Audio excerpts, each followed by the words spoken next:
Good morning, good morning, good morning. This is June the 4th on a Tuesday, and we're still reading from the It Will Never Happen to Me by claundiab08.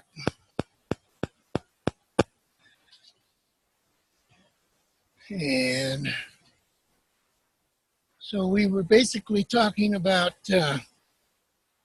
different feelings and how they react on people and how alcoholics adjust to them. And so we'll start back where we left off. And we left off with anger. So I will continue to read on in reference to anger. Anger is a feeling which has seldom been acknowledged by the adult child. It is important for you to find a supportive environment. Become more aware of your anger and then express it. First, consider the possibility that you have unresolved anger. Second, remember, it is normal. It is a normal human emotion to be angry. The feeling of anger is natural to everyone.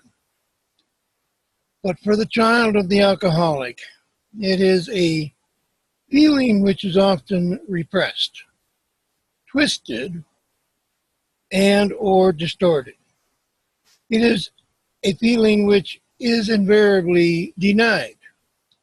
It manifests itself in a multitude of ways: depressive behavior, or overeating, oversleeping, placating, and psychosomatic problems. A woman told me about her fear of anger. She said she feared other people's anger because she herself never felt anger. She was unaware she ever had any anger of her own. Children from alcoholic homes rarely experience healthy role modeling for the expression of their anger. In the alcoholic home, anger is often expressed through a tense silence, through mutual blaming or one-sided blaming coupled with one-sided acceptance. These family members find that any expression of anger seldom solves problems. Showing anger only creates more problems. Should violence be a threat or an actuality, an even greater than average fear of another person's anger would be present. Another woman, an adult child of an alcoholic, told me after 4 years of a marriage in which there was very few arguments, she woke her husband one morning and said, "I'm leaving now," and smiled. She said there had been no discussion of her wanting out of the marriage, nor her wanting anything to be different. She said she wasn't angry, she simply wanted out. She explained she had never been allowed to argue about anything as a child, and when her husband raised his voice, she'd simply agree to his wants. She walked out of a marriage which possibly could have been saved had she had the ability to simply disagree, had she had the ability to express what it was she needed or wanted. But for her fear, the fear of dealing with anger, either her own or her husband's, was too great a risk. Other adult children identify more with Lee, age 31, who was aware of his anger, but didn't find outlets for expression. I have needed to let go of the bitterness and hatred. I see I have denied myself so much, like relaxing, being held, or just being. Lee acknowledged that with the help of a few good friends and through the love of God, he worked through his problems that stemmed from his painful past. He ended his letter to me saying, I have learned to let go of the pain and be free. While some adult children have repressed their anger and others have twisted it into hate or bitterness, all have a definite need to resolve issues which arose as a result of their anger. The following exercise will help the very understanding forever nice adult children to identify anger and express it, and will help those already capable of identifying anger and to separate the issues and be less overwhelmed by their feelings. Hopefully you will realize that one does with anger is learned and can be reshaped to better meet your own needs. Remember, feelings are a natural part of you. Use them as signals to help direct you. Excuse me. Make a list of all the things you should have been angry about as a child. Example, I could have been angry at my dad for hitting my mom when she was drunk. I could have been angry at my dad for giving my dog away. I could have been angry the time my mom passed out on Christmas Eve. I could have been angry at my mom for not listening to me when I told her dad was drunk. And then make a list of your own, and the number can be from 1 to 4, 1 to 10, 1 to 20, whatever you feel comfortable with. Now make a list of things which, as an adult, you could be angry about but aren't. Example, I could be angry with my dad for never getting sober. I could be angry with my sister for never going to see my mom. I could be angry with my husband for not being more willing to listen to me when I wanted to talk about my mom or dad. I could be angry when I think people have taken advantage of me. And again, make a list for yourself, 1 through 4, 1 through 10, 1 through 20, whatever you're comfortable with. When you have approximately 4 or 5 examples of situations in which you could be angry as a child or an adult, draw a large X across the words, I could be, in every one of those sentences, then write, I am, or I was, or I am still, depending on whether or not you are still angry. Example, I'm still angry at my dad for hitting my mom. I'm angry with my dad for never getting sober. I am still angry with my dad for giving my dog away. I was angry the time my mom passed out on Christmas Eve. I'm angry when people take advantage of me. I'm still angry at my mom for not listening to me when I told her dad was drunk. I am angry with my husband for not being more willing to listen to me when I talk about my mom or dad. Now, reflect on those sentences and thought, and they'll be aware of how you feel. Do you feel angry? Do you feel numb? Does this cause you to have a headache? After answering these questions, admit to yourself how you feel right now. If you are working on this exercise with someone, tell them how you feel. It is difficult to admit your feelings. Some of you will find relief in simply acknowledging your past pain. Others won't like the feelings at all. Remember, Acknowledging anger as well as other feelings is a necessary part of the recovery, and the more you share your experiences with yourself and with others, the easier recovery will be for you. A secondary benefit is an increased closeness and bond with those friends with whom you choose to share your feelings. Ask yourself now, what did you do with your anger as a child? Did you swallow and not become aware of it? Did you play the piano extra hard? Did you hit your brothers and sisters? Did you go to your room and cry? What did your other family members do with their anger? Did your dad just drink more? Did your mom just drink more? Did your one brother just shrug his shoulders and go outside and play with his friends? Did your sister just sort of cry silently? Are you afraid you will go into a rage? Are you afraid you will start crying to the point of becoming hysterical? Is there a fear about what would happen if you really acknowledged your anger today? Talk with others about their anger. Ask them what they get angry about. Ask them how they express their anger. Compare patterns. You'll find out you are not alone. The next subject is guilt. Guilt. Imagine holding on to guilt for 10 to 30, possibly as many as 60 years.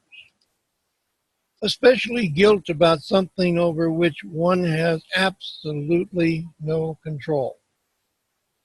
When children are constantly made to feel guilty, they invariably continue adding more and more guilt to their inner selves as they grow up.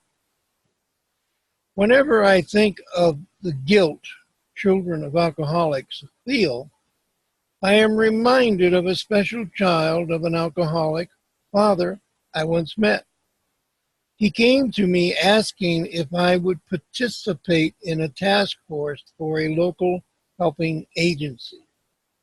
After he had introduced himself and told me about the needs of the agency, he admitted he was not familiar with my work, but had been told by others that I worked with kids whose parents are alcoholic. I acknowledged the information he had been given was correct, and I began explaining the nature of what I do. I had only been speaking for about 3 to 4 minutes when he interrupted me, suddenly saying, Yeah, my dad was an alcoholic. He died. His gaze dropped from my eyes, and he began looking fixedly at the floor. Yeah, he said, I was 13. His gaze turned to the ceiling. He was 31 or 32, I guess. Died in an accident. He was drunk when it happened. Haltingly, he continued, I never understood. I never understood. I tried to be good. I never knew what he wanted, though. I know I did things he didn't like, but I wasn't a bad kid. Mr. Jacobson was 74 years old when he confessed his feelings of guilt to me. He was not rambling in semi-sensitivity, but feeling pure guilt. He still believed he was responsible somehow for his father's drinking and ultimately his father's death. This adult child carried more than 61 years of guilt because he had no understanding of the alcoholic disease process. Another adult man told me, I have carried guilt feelings throughout my life because I didn't want the responsibility of raising my brother and sisters. I deserted my mom when I was 18 and joined the Army. I deserted her, just like my alcoholic father. A woman, adult child, once pointed out she had been seriously working on issues around guilt for 1.5 years in Al-Anon. I have a lot of issues to deal with about my mother, her constant criticism, guilt, because I didn't know why I was being criticized, and finally, my guilt for being alive. Children of alcoholics need to reassess those things for which they held themselves responsible. The Serenity Prayer, which is the hallmark of AA and Al-Anon, philosophy says, God grant me the serenity to accept the things I cannot change, the courage to change the things I can, and the wisdom to know the difference. The more you understand, the easier it is to accept that you aren't responsible for your parents' alcoholism. As an adult, it is important that you realize that as a young child, you had only emotional, psychological, and physical capabilities to behave as just that, a child. When you have accepted that, it is easier not to be so self-blaming and guilt-ridden. Think about what guilts you still carry. Do you ever say,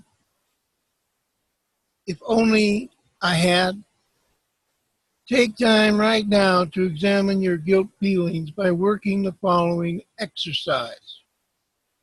And again, list down 1 through 4, 1 through 10, 1 through 20, whatever is convenient for you.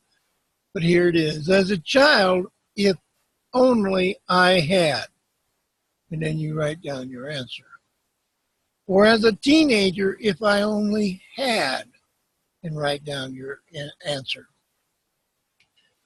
Now, seriously, answer. Would any other 6-year-old or 12-year-old or even an 18-year-old in the same situation with the same circumstances have behaved any differently? In fact, even as a 25-year-old or a 35-year-old without a knowledge of alcoholism and its many ramifications, would it be possible to respond differently? As an adult, the tendency to accept all guilt is a pattern which needs to be broken. Now, ask yourself, what did I do with my guilt as a child? Was I forever apologizing? Was I a perfect child making up for what I thought I was doing wrong? Was I an angry child? Children have spent many years inaugurating guilt into a part of their basic psychological makeup. Consequently, it will take time to release that guilt, but it is not impossible. Theodore Isaac Rubin's book called The Angry Book discusses ways people twist their anger so it becomes unrecognizable as anger. This disguise is usual for all feelings, including guilt. Many times when people feel guilty, they end up crying, looking as if they were sad or disappointed, or twisting the guilt into anger. Disguising one's true feelings by putting up a false front is commonplace. Out of need to survive, people will create distorted expressions of feelings. What do you feel guilty about? The little things in everyday life, everything in everyday life. What do you do when you feel guilty? Do you buy presents for the person you feel guilty in reference to? Do you get depressed? Do you get angry? Do you berate yourself? Excuse me. A simple exercise when you are feeling guilty is to ask yourself, what did I do to affect the situation? What can I do to make it any different? Can I accept that I did all that I was able to do with the resources available? Give yourself permission to make mistakes. Take responsibility for what is yours, but don't accept responsibility for what is not yours. You will need to work on your self-image and your ability to understand and express your own fear and anger, as well as to learn ways to deal with your guilt. The possibilities for masking feelings are many.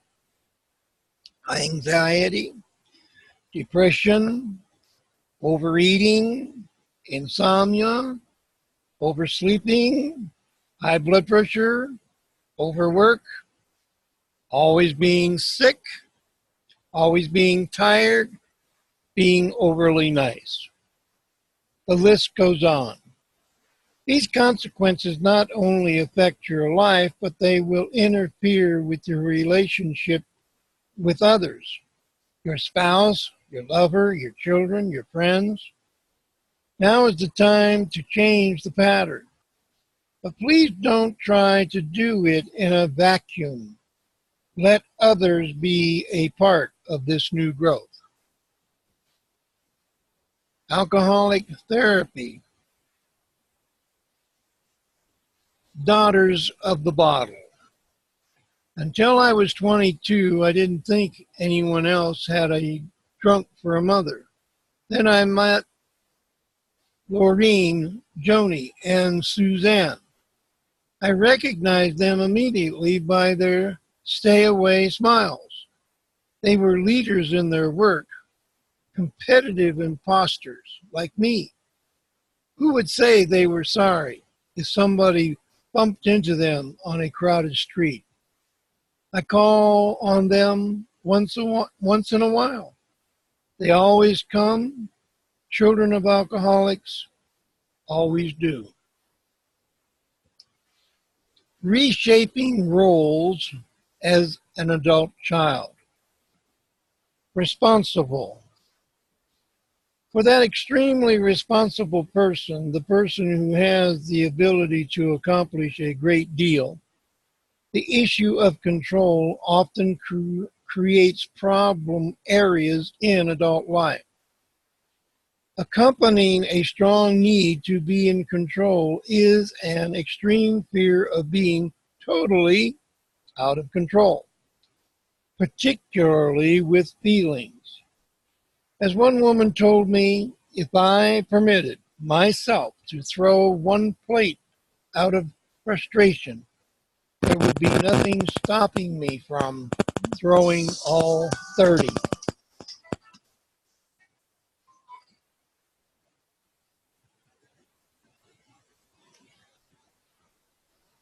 As mentioned earlier, extremely responsible, overachieving young people often become very rigid and controlling adults. They find it is necessary for them to manipulate other people. If you are a controlling person, it is essential for you to examine your need to be in control. For one thing, controlling provides security. And not being in control would mean total insecurity. If you were to relinquish areas of control in your life today, you would probably feel you were losing total control. But, in fact, your environment would not fall apart around you. Controlling persons never allow themselves to test the experience of giving up control. As an exercise, think about what areas of control you might be willing to give up. Over a given time period, try to relinquish control in some of those areas. If you are willing to try this exercise, begin by giving up control in those areas which seem least threatening to you. Retain control in those areas which are most threatening for you. Think about what might happen if you give up certain areas of control. What if you let others make decisions about things in your life? What if you gave up taking charge in certain areas of your home and work life? Think about what might happen if you were not involved in a special decisions or projects. In all probability, someone else would step in and take charge. In all likelihood, the result may not be the same as yours would have been.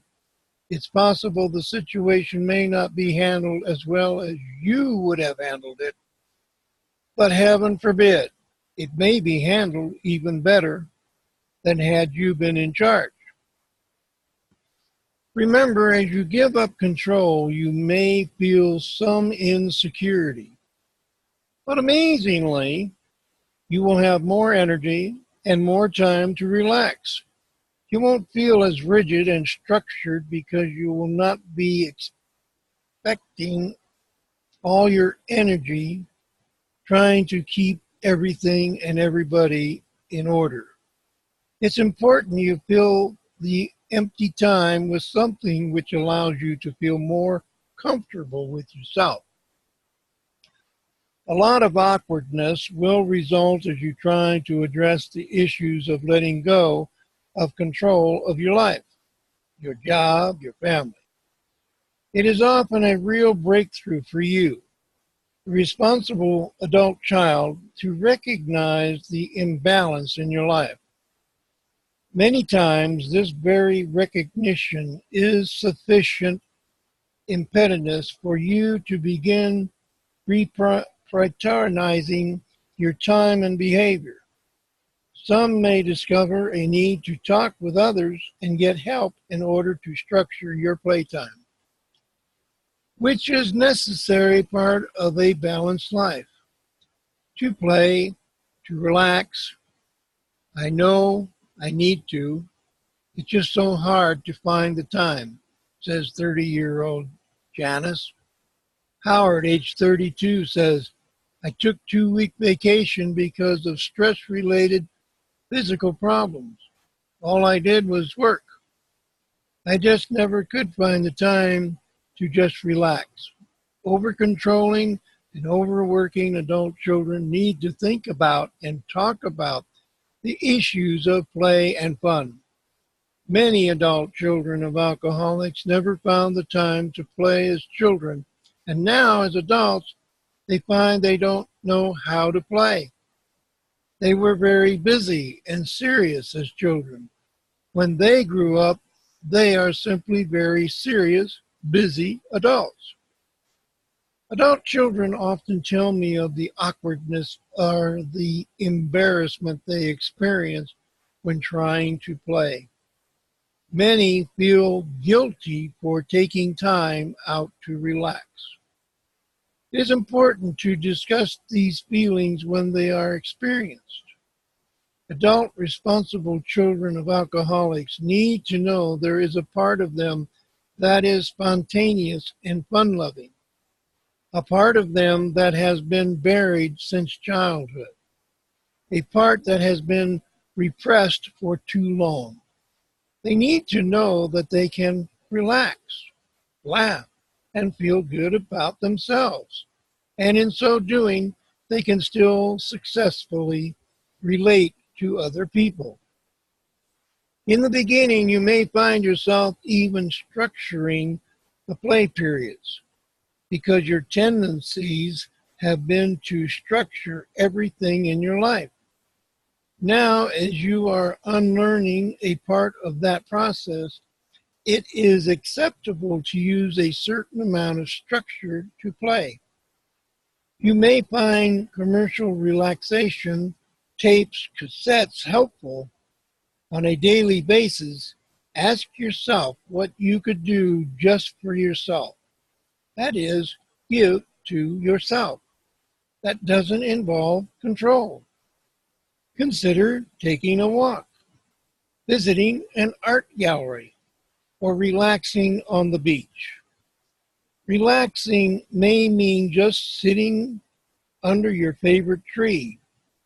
Probably the first few times you take a walk, you will think about all the things you're not getting done at home or at work.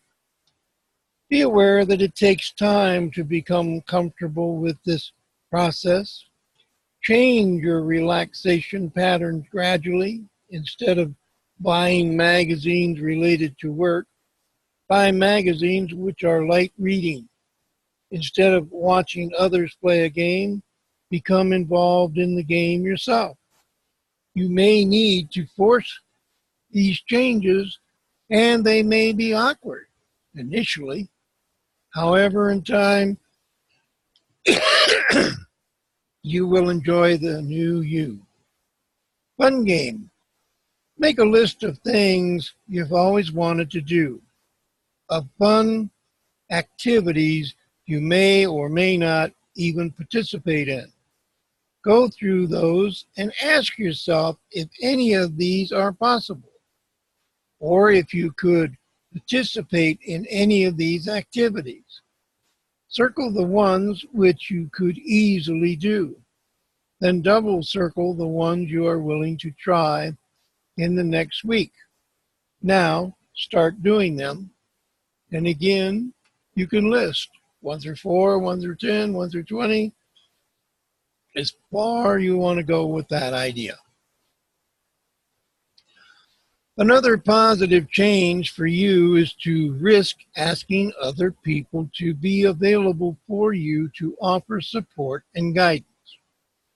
At first, choose those people with whom you feel the safest. Should you decide not to choose your best friend, consider a therapist. Whoever you select, pick the people you think are the least risky in terms of being willing to respond to you. It is important for you to ask for their help, even if you think you don't need it. Controlling adult children certainly have to learn to deal with feelings. A part of the need to be in control stems from not wanting to feel and not wanting to experience the pain caused by feelings. Being in charge or in control has usually been the only way these people have developed an ability to feel good about themselves. While highest self-esteem is often based on the positives of this responsible role, usually the controlling person will not feel such positive self-worth. In other areas of life, as you reshape your life, you can retain pride in your ability to accomplish, but you also need to develop a greater sense of spontaneity and a greater ability to interact with others in a less rigid manner. You will be able to give up some areas of control only after you learn to identify your feelings and to express these feelings in a manner which feels safe to you. The adjuster. The children who were more detached, possibly more non-descriptive than the responsible, placating, or acting out children, the adjusters will need to take a look at how they feel about themselves. The adjusters have operated on the premise that life is easier if you don't draw attention to yourself. They need to give themselves new messages which communicate that they are very important people and sometimes they deserve attention for themselves because they are very special. Adjusters have lots of feelings which they have not had the opportunity to examine. feelings in which they have not had the opportunity to share with others. Adjusting adults continue to survive, usually living their lives in a very malleable fashion. They need to recognize that at times it is healthier and more satisfying not to be so flexible, because adjusters make very few waves for other people. They have no sense of direction for themselves. They lack purpose or a feeling of fulfillment. It's like always being alone just for the ride. One feels a sense of movement, yet often one only travels in circles. One adult child revealed that her husband decided to move 5 times, taking her to 5 states in the first 4 years of their marriage. She said she didn't realize she could have discouraged any of the moves and in fact could have refused to go. She said she always did what he wanted. In retrospect, her adjusting was not good for her husband nor for their relationship. If you are such an adjusting adult, you need daily practice in identifying the power you do have in your life. Here is a 4-part exercise that will help you do just that. Part 1. At the beginning of each day, you need to write down at least 5 options you have for that day. For example, 1. I choose whether or not I eat breakfast. 2. I choose where I buy gas for the car. 3. I choose whom I sit with at lunch. 4. I choose which television show I watch. 5. I choose the time I go to bed. Recognize that these 5 options are certainly not major decisions, but in the beginning, it is wise to start with the smaller areas of daily life one can change. These exercises should be done consistently for a period of at least 1 week or longer. Part 2. Continue this exercise for a second week, listing 10 choices which can be made on a daily basis. The goal of this exercise is to teach you to acknowledge your power in making choices. By the 3rd or 4th day, you will begin to feel the power. Part 3, after following through with the above exercise, practice on a daily basis, making notes of existing options which were not acted upon. List 3 per day. Continue this part of the exercise for 1 week. For example, again, I choose not to assume my power by not responding. When? 1. I went to lunch with friends at a Japanese restaurant and I hate Japanese food. 2. My daughter took the car for the evening when I wanted to use it. 3. I knew I was short-changed $1.60 at the grocery store, but I didn't speak up. The purpose of doing this is to help you to recognize your power to choose. Even though that power is not always exercised, this will develop your sense of choice. And part 4. After each day's documentation, make a log of what could have been done differently should the situation occur again. Even if you do not take that different action, list a few alternative responses. Should other alternatives not come to mind, another person, a friend, a therapist, or someone that you respect may be able to recommend an option. Practice exercises 3 and 4 together for another week. They can't both be repeated as often as you feel they need be. If you are an adjuster, who is attempting to change, watch for certain clues. Should you begin to experience boredom, depression, or a sense of helplessness, it is time to become reacquainted with power and options. Practice the four aforementioned exercises again. Discuss this process with another. Share the fun of having so many choices and allow yourself to feel some pride in their new awareness. And I think we're going to stop there. We will come back on Thursday, and we will continue the discussion of things that you can do. And so when we come back on Thursday, we will be discussing the placator.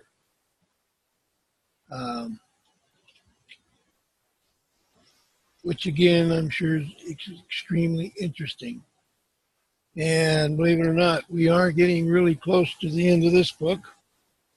Probably, let's see, Thursday. I don't know. We might even be finished by Saturday, which would be a good thing.